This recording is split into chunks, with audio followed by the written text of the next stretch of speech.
Hello brothers and sisters, welcome to our channel. NTR Bharosa pension కనుక కొత్త pension సంబంధించి ఒక అప్డేట్ వచ్చిందండి. మనకి ఇటీవల స్పౌస్ పెన్షన్స్ అప్లై చేశాం. అవి యాక్చువల్గా జూన్ 12 అంటే జూన్ 12 రిలీజ్ చేయాలి. దానికి సంబంధించిన ఏర్పాట్లు కూడా చేశారు. బట్ అప్పుడు ఎమ్మెల్యేల మీటింగ్ ఉండటం వల్ల దాన్ని పోస్ట్ పోన్ చేశారు. బట్ ఇంకా అఫీషియల్ డేట్ ఇవ్వలేదు. దానితో పాటు ఇప్పుడు ఫ్రెష్గా కొత్త అప్డేట్, కొత్త పెన్షన్లకు సంబంధించి 2019 నుంచి 2023 ఎండింగ్ వరకు ఈ యొక్క కొత్త పెన్షన్లు ఏవైతే ఉన్నాయో, భర్త చనిపోతే భర్త యొక్క పెన్షన్ భార్యకి ట్రాన్స్ఫర్ చేయడం, దానికి వెరిఫికేషన్కి ఇచ్చారు సచివాలయం స్టాఫ్. ప్రతి నెల మీ ఇంటికి వచ్చి పెన్షన్ ఎవరైతే ఇస్తున్నారో సచివాలయం స్టాఫ్, వాళ్ళ లాగిన్స్కి ఈ యొక్క యాప్కి సంబంధించి లాగిన్స్ ఇవ్వడం జరిగింది.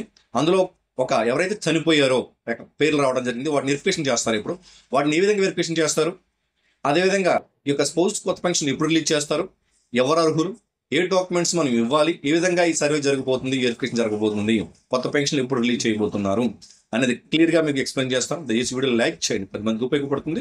కొత్తగా వస్తే సబ్స్క్రైబ్ చేసుకోండి. టాపిక్లో భాగంగా మీకు స్క్రీన్ మీద చూపిస్తున్నాను చూడండి. మీకు స్క్రీన్ మీద చూపించినట్టు ఇక్కడ మనకి ఈ యొక్క యాప్ ఏదైతే ఎన్టీఆర్ భరోసా పెన్షన్ యాప్ ఉందో, ఈ యాప్లో మనకి రెగ్యులర్గా ఈ యాప్ ద్వారానే సచివాలయం స్టాఫ్ ఇంటింటికి వచ్చి పెన్షన్ పంపిణీ చేయడం జరుగుతుంది. ఈ యాప్ పేరు ఎన్టీఆర్ భరోసా పెన్షన్ యాప్. ఈ లాగిన్స్ ఎవరికి ఉన్నాయంటే ఓన్లీ సచివాలయం స్టాఫ్కి మాత్రమే. అది ఎవరైతే డిస్బర్స్మెంట్ చేస్తున్నారో వాళ్ళకి మాత్రమే. ఓకే, ఇక్కడ మనకి కొన్ని ఆప్షన్స్ ఉన్నాయి. క్యాష్ విత్డ్రా కావచ్చు, ఈకేవైసీ కావచ్చు, అప్డేట్ రిమార్క్స్, ఇవన్నీ కూడా ప్రతి నెల సచివాలయం స్టాఫ్ మిగిలిపోయిన పెన్షన్ అమౌంట్, మిగిలిపోయిన పెన్షనర్స్ సంబంధించి ఈ యాప్లో అప్డేట్ చేయడం జరుగుతూ ఉంది. కానీ చివరిలో ఒక కొత్త అప్డేట్ వచ్చింది చూడండి. చివరిలో కొత్తగా వైఫ్ డీటెయిల్స్ క్యాప్చర్.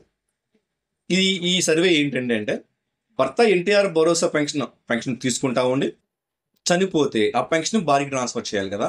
దీనికి సంబంధించి 2019 నుంచి ఈ డేటా ఎప్పటి నుంచి ఈ యాప్లో పేర్లు ఎప్పటి పేర్లు వస్తాయి ఈ యాప్లోకి అంటే 2019 నుంచి 2023 వరకు. సార్ మరి 2023 తర్వాత అంటే 2023 తర్వాత ఆల్రెడీ అప్లై చేసేసారు. 2023, 2023 తర్వాత 2024, 2025 కూడా ఆల్రెడీ ఈ యొక్క పెన్షన్ సర్టిఫికేషన్ జరిగింది. ఇప్పుడు కొత్తగా ఈ యొక్క 2019 నుంచి అంటే ఓవరాల్గా 2019 చాలా మంది అడుగుతా ఉన్నారు కామెంట్స్లో కూడా, 2019 నుంచి చనిపోయిన వారు వాళ్ళకి ఎలా ఇవ్వాలని చెప్పేసి. అందులో భాగంగా ఇందులో చూసినట్లయితే వైఫ్ డీటెయిల్స్ క్యాప్చర్ చేయాలి. మనం ఒకసారి క్యాప్చర్ చేసినప్పుడు ఎలా ఉంటుందో చూద్దాము. ఇలా పేర్లు వైఫ్ డీటెయిల్స్ అంటే అక్కడ ఎవరైతే చనిపోయారో పెన్షనర్ డీటెయిల్స్ కనిపిస్తూ ఉంటాయి. కనిపించిన డీటెయిల్స్ మనం ఇక్కడ ఏదైతే పెన్షనర్ ఉన్నారో ఆ పెన్షనర్ చనిపోయారో వాళ్ళ యొక్క డీటెయిల్స్ కనిపిస్తాయి. గుర్తుపెట్టుకోండి, ఇక్కడ వైఫ్ డీటెయిల్స్ కనిపించవు, భర్త డీటెయిల్స్, చనిపోయిన భర్త, ఆ భర్త పెన్షన్ తీసుకుంటా ఉంటే చనిపోవాలి. ఓకే, అలా ఉన్నప్పుడు ఈ పేర్లు ఇక్కడికి వస్తూ ఉంటాయి. ఇక్కడ ఆల్రెడీ ఆ భర్త అంతకుముందు తీసుకున్న పెన్షన్ ఐడి, భర్త పేరు, భర్త యొక్క మొబైల్ నెంబరు, యొక్క ఏ పెన్షన్ తీసుకుంటున్నారు అని కూడా క్లియర్గా ఉంటుంది. సో అలా తీసుకున్న తర్వాత ఇక్కడ మనం క్యాప్చర్ అని ఉంది కదా, ఆ క్యాప్చర్ మీద క్లిక్ చేసినట్లయితే ఏమవుతుంది, ఆ క్యాప్చర్ మీద క్లిక్ చేసిన తర్వాత మనకి అక్కడ ఏం కనిపిస్తుంది అంటే ప్లీజ్ సెలెక్ట్ వైఫ్ స్టేటస్. అక్కడ వైఫ్ బతుకున్నారా లేదా ముందు అడుగుతా ఉంది. అంటే ఎలా బతుకున్నారంటేనే next Aadhaar number, mobile number అడుగుతా ఉంది.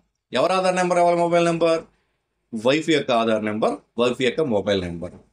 ఎవరి వైఫ్ అంటే ఇక్కడ ఎవరైతే పేరు అయితే కనిపించిందో, ఎవరైతే ఎన్టీఆర్ భరోసా పెన్షన్ ఏదైతే పెన్షన్ తీసుకుంటుండి 2019 నుంచి 2023 ఎండింగ్ వరకు ఎవరైతే చనిపోయారో ఆ యొక్క భర్త యొక్క భార్య బతుకుంటే ఎలా, అప్పుడు ఆవిడ యొక్క పెన్షన్కి సంబంధించి మనం అప్లై చేయాలి. కాబట్టి అక్కడ ఆ యొక్క భార్య యొక్క ఆధార్ నెంబర్ ప్రాపర్గా కరెక్ట్గా మనం చేయాలి.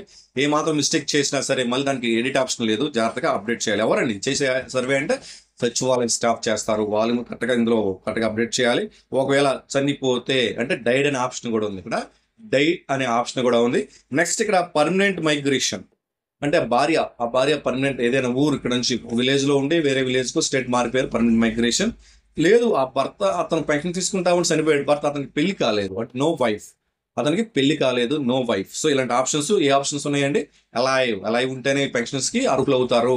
మిగతా కింద మూడే ఆప్షన్స్ పెట్టినా అనర్హులు అయిపోతారు. ఒకటి died, 2 permanent migration, no wife. ఇక్కడ పర్మనెంట్ మైగ్రేషన్ ఇక్కడైనా మన ఆంధ్రప్రదేశ్లో ఏ జిల్లాలో ఉన్న ఈ పెన్షన్ ఆవిడకి వర్తిస్తుంది. బట్ అదర్ స్టేట్స్కి వెళ్ళిపోతే అప్పుడు ఇది వర్తించదు, ఎందుకంటే పర్మనెంట్ మైగ్రేషన్ కాబట్టి. సో నో వైఫ్ లేకపోయినా మనకి అక్కడ ఇక్కడ కరెక్ట్గా మనము ఆ డీటెయిల్స్ అప్డేట్ చేసి ఆధార్ నెంబర్, మొబైల్ నెంబర్, ఇక్కడ స్క్రీన్ మీద చూపిస్తున్నామని కూడా ఇవన్నీ కూడా రియల్ కాదండి. ఏంటి మీన్ ఇది ఒక యూజర్ మాన్యువల్. కనిపిస్తున్న ఆధార్ నెంబర్, మొబైల్ నెంబర్ కూడా యూజర్ మాన్యువల్కి సంబంధించింది. ఓకేనా, యూజర్ మాన్యువల్ కాబట్టి డీటెయిల్స్ డిస్ప్లే చేసుకోవచ్చు, అంటే స్క్రీన్ మీద డిస్ప్లే చేయొచ్చు, ఎందుకంటే ఇవి యూజర్ మాన్యువల్లో ఉన్న డీటెయిల్స్ కాబట్టి. సో అక్కడ ఏం కన్ఫర్మ్ అడుగుతా ఉంది, ఒకసారి 1-2 సార్లు చెక్ చేసుకోవాలి. ఆధార్ నెంబరు ఖచ్చితంగా ఆధార్ నెంబరు వైఫ్దా కాదా, ఆ 12 డిజిట్స్ ఉంటుంది ఆధార్కి, 12 డిజిట్స్ కరెక్ట్గా నమోదు చేశారు. ఏ ఒక్క డిజిట్ తప్పు నమోదు చేసినా సో పొద్దున వాళ్ళకి పెన్షన్ శాంక్షన్ అయింది. సో నమోదు చేసేటప్పుడు క్లియర్గా ఆ 12 digit number, also working mobile number. ఎందుకంటే శాంక్షన్ అయిన తర్వాత ఈకేవైసీకి వస్తాయి, పెన్షన్ శాంక్షన్ అయిన తర్వాత ఈకేవైసీకి వస్తాయి. ఈకేవైసీకి వచ్చినప్పుడు అక్కడ ఈకేవైసీ వేయాలి, అంటే మనం కాంటాక్ట్ తీసుకోవాలి. ఏముంటుంది, do you want to submit అడుగుతుంది. ఎస్, సబ్మిట్ చేసిన తర్వాత మనకేం పోతుంది చూడండి ఇక్కడ. సో సబ్మిట్ చేసిన తర్వాత సబ్మిట్ చేసినట్టు ఏ టైంలో మనం సబ్మిట్ చేసాం కూడా చూపిస్తుంది క్లియర్గా. ఏ టైంలో మనం సబ్మిట్ చేసాం కూడా క్లియర్గా చూపిస్తుంది. అక్కడ వైఫ్ డీటెయిల్స్ క్యాప్చర్డ్ సక్సెస్ఫుల్లీ అని వచ్చింది. సో ఇలా సక్సెస్ఫుల్లీ అని వచ్చిస్తే మాత్రమే అక్కడ మనకి వాళ్ళ డీటెయిల్స్ మనం అప్డేట్ చేసినట్టు. లేకపోతే సక్సెస్ అని రాకపోతే నెక్స్ట్ మంత్ వాళ్ళకి సెకండ్ పెన్షన్ శాంక్షన్ కాదు. ఇలా ప్రతి ఒక్కరి పెన్షన్ని ఎవరైతే ఎన్టీఆర్ భరోసా పెన్షన్ యాప్లో ఉందో ఆ పేరు ప్రతి ఒక్కరు కూడా 3 రోజుల పాటు ఈ యొక్క రీవెరిఫికేషన్, అంటే ఈ వెరిఫికేషన్ జరుగుతూ ఉంది. వెరిఫికేషన్లో Aadhaar number, mobile number enter చేసి సబ్మిట్ చేసిన తర్వాత వాళ్ళు రెడీ చేసుకోవాల్సిన డాక్యుమెంట్స్ ఏంటంటే, భర్త చనిపోయారు కాబట్టి భర్త యొక్క ఆధార్ నెంబర్ కంపల్సరీ, అంటే జిరాక్స్ ఉండాలి. వైఫ్ యొక్క ఆధార్ జిరాక్స్ ఉండాలి. భర్త యొక్క డెత్ సర్టిఫికేట్ కంపల్సరీ. ఇప్పటికీ మీరు డెత్ సర్టిఫికేట్ తీసుకోకపోతే తీసుకోండి. డెత్ సర్టిఫికేట్ లేకుండా, ఎందుకంటే డెత్ సర్టిఫికేట్ నెంబర్ అక్కడ మనం నోట్ చేయాలి. ఈ యొక్క ఎస్ఎస్ పెన్షన్ లాగిన్, వెల్ఫేర్ యొక్క ఎస్ఎస్ పెన్షన్ లాగిన్లో ఈ యొక్క గ్రీవెన్స్ రైజ్ చేసినప్పుడు, ఇక్కడ కొత్త పెన్షన్ అప్లై చేసేటప్పుడు ఈ వెరిఫికేషన్ మాత్రమే కొత్త పెన్షన్ అప్లై చేయాలంటే ఖచ్చితంగా భర్త యొక్క డెత్ సర్టిఫికేట్ కంపల్సరీ. సో ఇప్పటికీ ఎవరైనా భర్త యొక్క డెత్ సర్టిఫికేట్ అప్లై చేయకపోతే ఖచ్చితంగా అప్లై చేయండి. ఎవరు చేస్తారంటే, ఎవరు అసలు ఈ ప్రాసెస్ మొత్తం చేసేదంటే, అసలు ఈ వెరిఫికేషన్ అనేది మాత్రం ఎవరైతే ప్రతి నెల మీ పెన్షన్ అమౌంట్ ఇస్తున్నారో ఇంటికి వచ్చి వాళ్ళు వెరిఫికేషన్ చేస్తారు. ఫర్దర్గా దీన్ని ఆన్లైన్ చేసేది అంటే మీరు డెత్ సర్టిఫికేట్ కావచ్చు, మీ ఆధార్ జిరాక్స్ కావచ్చు, ఎవరికి ఇవ్వాలంటే మీ వెల్ఫేర్ అసిస్టెంట్స్ వారికి ఇవ్వాలి. గ్రామ సచివాలయంలో ఉన్న వెల్ఫేర్ అసిస్టెంట్ వాళ్ళు ఈ యొక్క పెన్షన్ అధికారి కాబట్టి వాళ్ళ లాగిన్లో, వాళ్ళకి ఎస్ఎస్ పెన్షన్ లాగిన్లో ఇవి అప్లోడ్ చేయాలి. అప్లోడ్ చేసేటప్పుడు ఇద్దరు ఆధార్లు ఉండాలి, అలాగే భర్త యొక్క డెత్ సర్టిఫికేట్ ఉండాలి. డెత్ సర్టిఫికేట్ ఉంటే తప్ప దీన్ని పోస్ట్ పెన్షన్ మనం అప్లై చేయలేదు. సో వెల్ఫేర్ అసిస్టెంట్ ఎవరైతే ఉన్నారో వాళ్ళు తమ లాగిన్ ఎస్ఎస్ పెన్షన్లో అప్లై చేసిన తర్వాత 15th లోపు, 15వ తారీఖు లోపే ఎంపీడీఓ గారి లాగిన్లో కూడా, అదే మున్సిపాలిటీ అయితే మున్సిపల్ కమిషనర్ గారి లాగిన్లో ఖచ్చితంగా అక్కడ కూడా అప్రూవ్ చేయాలి. 15వ తారీఖు లోపు అప్రూవ్ చేసేయాలి. అలా అప్రూవ్ చేసినవి నెక్స్ట్ మంత్ శాంక్షన్ అవుతాయి. ఇప్పుడు ఎవరైతే ఇవన్నీ చేస్తున్నారో వాళ్ళందరికీ కూడా నెక్స్ట్ మంత్, అంటే ఒకవేళ మీరు జూన్లో 15th లోపు చేసుకుంటే ఈ వెరిఫికేషన్ మొత్తం, జూన్ 15th లోపు, అంటే నెక్స్ట్ మంత్ జూలై కాబట్టి జూలై 15th లోపు ఈ వెరిఫికేషన్ చేసుకుంటే మీ అందరూ కూడా ఆగస్టు మంత్లో పెన్షన్ శాంక్షన్ అయ్యే అవకాశం. సో అంతకంటే ముందే గవర్నమెంట్ అవకాశం ఇచ్చినట్లయితే మీకు జూన్ మంత్లోనే అందరితో కలిపి వచ్చే అవకాశం ఉంది. అంటే మళ్ళీ 10వ తారీఖు 12వ తారీఖు అనే ఒక డేట్ మెన్షన్ చేసి వాళ్ళకి ఇప్పుడు ఇస్తాము, వీళ్ళందరికీ ముందుగా వెరిఫికేట్ చేసేయమని చెప్తే మీకు జూలై మంత్లోనే 10వ తారీఖు 12వ తారీఖు అఫీషియల్గా మళ్ళీ కొత్త పెన్షన్లు అని చెప్పేసి అఫీషియల్ ఒక మీటింగ్ పెట్టి ఇచ్చే అవకాశం కూడా ఉంది.